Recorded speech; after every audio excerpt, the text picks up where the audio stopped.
ანაკლიის პორტის პროექტი პოლიტიკურ დღის წესრიგში რჩება. ბიზნესმენ მამუკა ხაზარაძის სამიზნე ისევ გიორგი გახარიაა. ცნობილი წერილის შემდეგ თიბისი ბანკის დამფუძნებელი პრემიერს ამჯერად მასშტაბური საინვესტიციო პროექტისთვის ხელის შეშლაში ადანაშაულებს და ამტკიცებს, რომ ეკონომიკის მინისტრობის პერიოდში სწორედ გახარიაა ეწინააღმდეგებოდა პორტის მშენებლობას.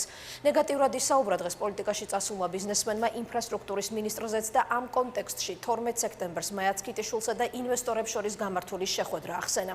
პრემიერ-მინისტრმა დღეს ლელოს დამფუძნებელს მეტი პასუხისმგებლობის გამოვლენისკენ მოუწოდა და კიდევ ერთხელ სთხოვა კონკრეტული ფაქტების წარდგენა. ხაზარაძის რეზონანსული განცხადებები მმართველი გუნდისთვის არადამაჯერებელია. საზოგადოებრივი მოძრაობა ლელოს დამფუძნებლის მამუკა ხაზარაძის მორიგი სკანდალური განცხადება ანაკლიის პორტს უკავშირდება. კვირის პალიტრისთვის მიცემულ ვრცელ ინტერვიუში ხაზარაძე პორტის მშენებლობის შეჩერებაში ამჯერად ინფრასტრუქტურის მინისტრს პირადად ადანაშაულებს. ხაზარაძე ინტერვიუში მაიაცკიტიშვილისა და ინგლისელი ინვესტორების შეხვედრის შესახებ ყვება. 12 სექტემბერს მაიაცკიტიშვილმა ჩვენი ინვესტორები, რომლებთან მოლაპარაკებას თითქმის დასრულებულია, პრაქტიკულად ოთახიდან გამოაგდო. კიდევ კარგი მედაბადრი ჯაფარიძე არ ვესწრებოდით იმ შეხვედრას, თორემ ჩვენ დაგვბრალდებოდა. წკიტიშვილმა პირდაპირ უთხრა, თქვენნაირი ინვესტორები არ გვჭირდებაო. ინგლისისა და ჰონკონგის წარმომადგენლები იყვნენ. მეტ დეტალზე ამ ეტაპზე ვერ ვისაუბრებ.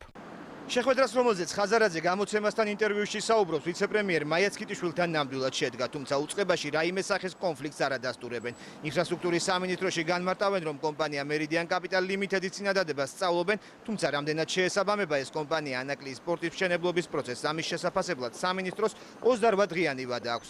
სწორედ ამ ვადის გასვლის შემდეგ გაიგებენ ანაკლიის განვითარების კონსორციუმში გახდება თუ არა ანაკლიის პორტის დამფინანსებელი აღნიშნული კომპანია. საერთაშორისო და ადგილობრივ კონსულტანტებთან ერთად განვიხილავთ წარმოდგენილ დოკუმენტაციას, რისთვისაც ჩვენ გვაქვს 28 კალენდარული დღე.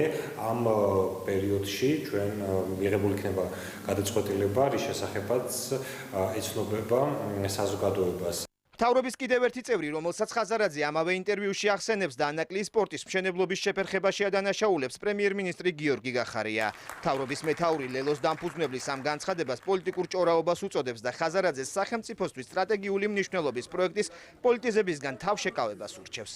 ბევრ საოცარ რამეს ამბობს ხოლმე ამ ბოლო დროს, განსაკუთრებით ამ ბოლო დროს ბატონ ხაზარაძე წერილი, ოქმი და კიდე ბევრი რაღაც დამადასტურებელს მოიტანოს, გვანახოს ეს ოქმი. საერთოდ მინდა ხაზგასმით აღნიშნო, რომ არ არის კარგი, როდესაც ქვეყნისთვის მნიშვნელოვანი სტრატეგიული პროექტი ხდება პოლიტიკური ჭორაობის და სპეკულირების საგანი. ჩვენ ვამბობთ, რომ სახელმწიფო ყველა თავის ვალდებულებას ასრულებდა და შეასრულებს. მამუკა ხაზარაძე ანაკლიის პროექტს პოლიტიკურ ფარად იყენებს, ასე აფასებს ქალაქის მერი მოძრაობა ლელოს დამფუძნებლის განცხადებას. თბილისის მერი მიიჩნევს, რომ თუკი ანაკლიის განვითარების კონსორციუმს სპორტის მშენებლობისა და ინვესტორების მოზიდვის რესურსი გააჩნია, ამ შემთხვევაში მათ სახელმწიფოს მხრიდან სრული ხელშეწყობა ექნება. რამოდენიმე დღის განმავლობაში ვისმენთ ჭორაობას. პირველი, რაც ყველაზე მთავარი და მნიშვნელოვანია, ჩვენ არაერთხელ გაგვიკეთებია განცხადება, თუ რამდენად მნიშვნელოვანია ქვეყნისთვის ასეთი პროექტის განხორციელება.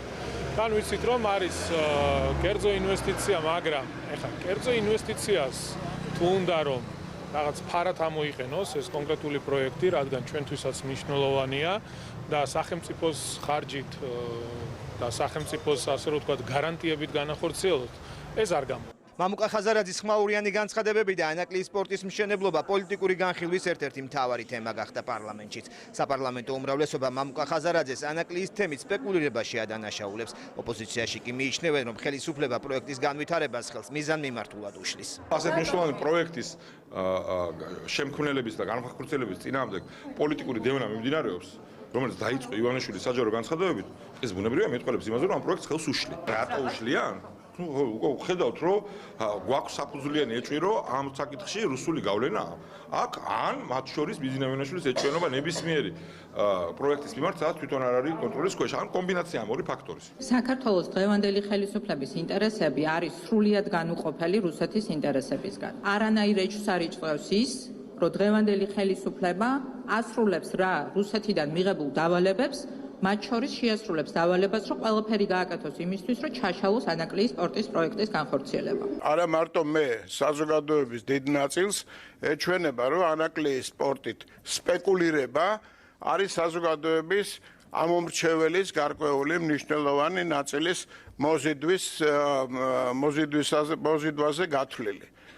ვინაიდან ამბობს, რომ გამარჯვების შემთხვევაში გავაკეთებ ისეთ პროექტს, რომელიც იქნება ქვეყნისათვის ესოდენ მისაღები და კარგი. გახდება თუ არა კომპანია მერიდიან კაპიტალ ლიმიტედი ანაკლიის პორტის ინვესტორი, ამის შესახებ პასუხს ინფრასტრუქტურის სამინისტრო ანაკლიის განვითარების კონსორციუმს 28 დღეში ეტყვის.